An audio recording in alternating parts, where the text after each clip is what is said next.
Amazing day mga ka-GMC. So andito na naman tayo sa Budget Bikes Cavite. Meron na naman tayong bagong iba-bike check ngayon. Ayan. So kung napanood nyo yung night check ko na si Tirich Rainier. Ayan, 27.5. So meron din po akong i-offer sa inyo ngayon itong si Tosic X-Force 2.0. Ito naman ay 29ers. Ano nga ba yung difference niya doon sa Tirich Rainier natin na nai-update kahapon? Ayan. So ito, umpisa na natin. Pero bago ang lahat, please like and subscribe.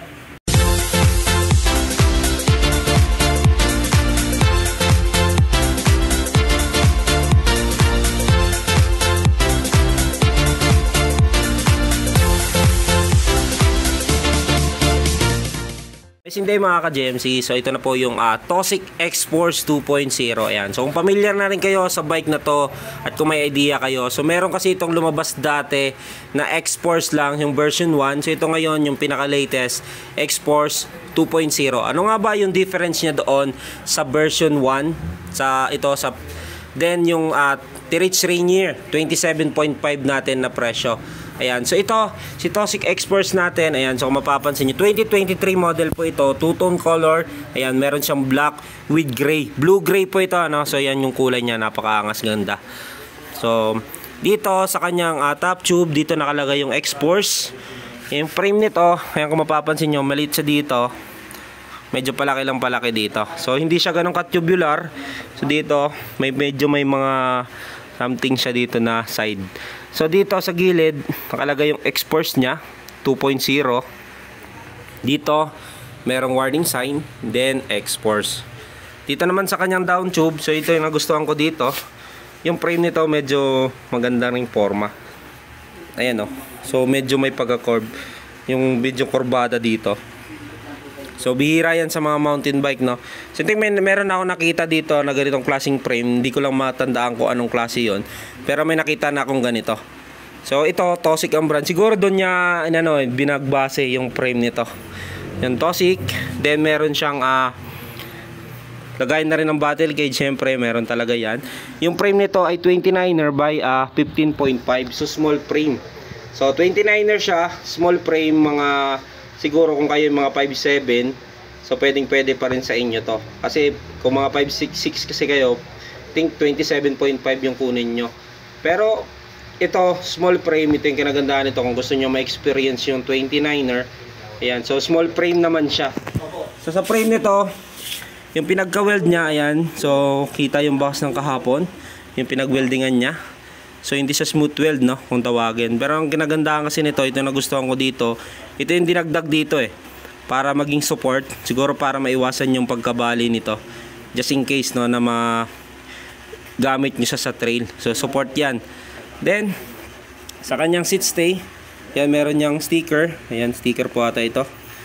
Ayan, di ko sure, no, pero parang sticker. Ayan, natataklap siya kasi. Ayan. Then dito sa baba, sa kanyang chain stay, ayan. So ganyan yung forma. Dito naman tayo sa kanyang top tube, sa kanyang head tube. Dito nakalagay yung logo na Tosic, then yung brand nya. Ito ay tapered. Ayan, so tapered yan. Yung pinaka-frame nito. Then sa seat post nya ay alloy. Ito ay quick release naman. So 30.4 by 350 mm. Alloy na po yan. So nakalagay po yung material nya, 6061 T46.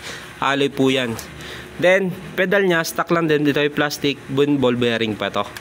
So pwede nyo i-upgrade, pwede nyo rin gamitin muna pan-temporary. So kung may pang-upgrade naman kayo sa pedal, so bilhin nyo na yung alloy at seal bearing para mas maganda yung performance. Sa kanyang saddle naman, so maganda naman yung saddle nya, makapal, then ang lambot. So meron yung parang yan dito, babounce, no. So maganda, stretchable siya yung kanyang saddle. Then sa FD nya, wala siyang FD, sa kanyang design siya as 1x. Bottom bracket nya is seal bearing na rin. Sa crank nito, crank arm nya ay alloy, pero ito yung chainring nya, alam ko bakal to. So dito, so pwede mo siyang gawing 2x or 3x. So meron yung dadaanan ng cable pang FD. So clamp type ang bibilin nyo na ganitong klase ng FD. So yan, so meron kasing dadaanan. So yung design pwede siyang gawing 3x or 2x. So sa chain naman niya, ito yung naka 1x10 speed. Chain niya ay 10 speed. Then RD niya ay Sensa RX10.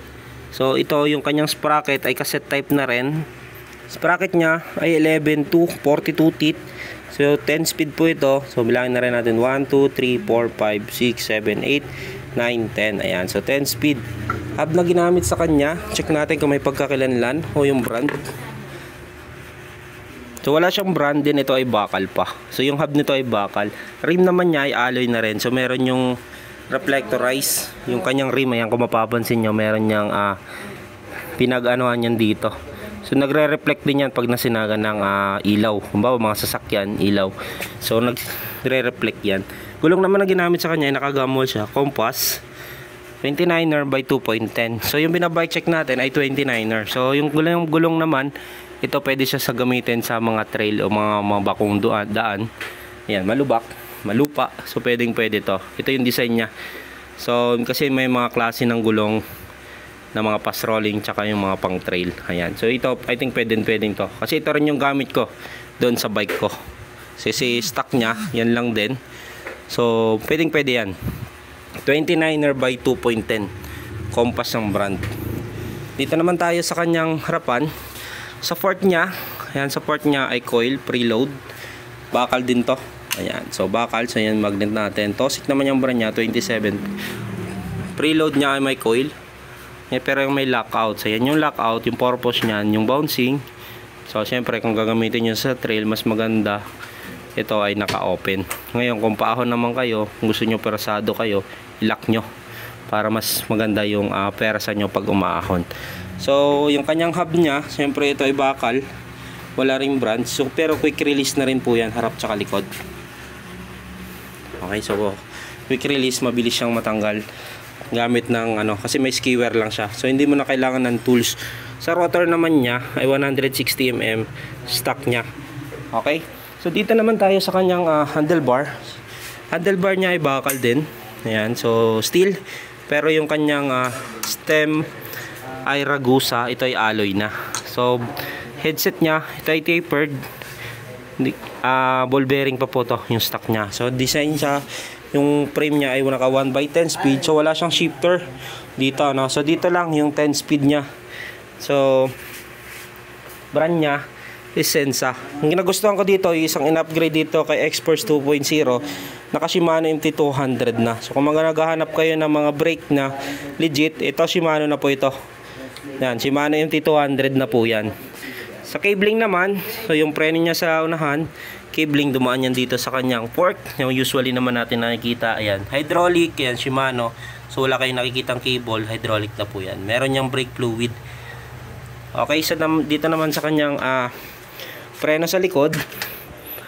Ayan, sa preno sa likod, dumaan dito sa ilalim ng kanyang down tube. Ayan, so meron niyang clip, nahulog pa. So nahuhulog talaga yan. May mga stock ganyan, pero mostly ang ginawa ko kasi sa akin, nilagyan ko ng zip tie, pinalitan ko ng zip tie para mas sureball na hindi na mahuhulog.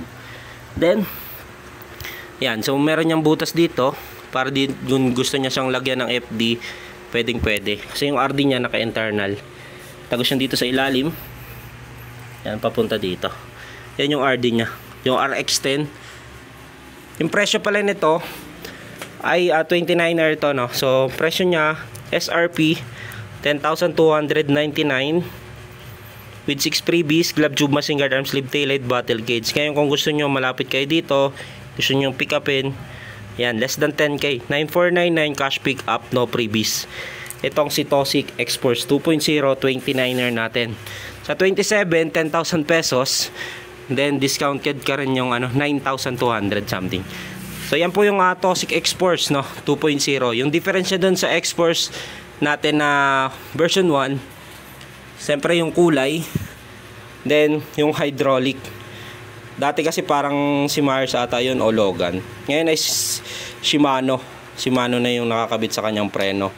Then yung difference naman niya doon kay T-Rex Rainier natin na nabike check kahapon, same lang din naman silang alloy frame.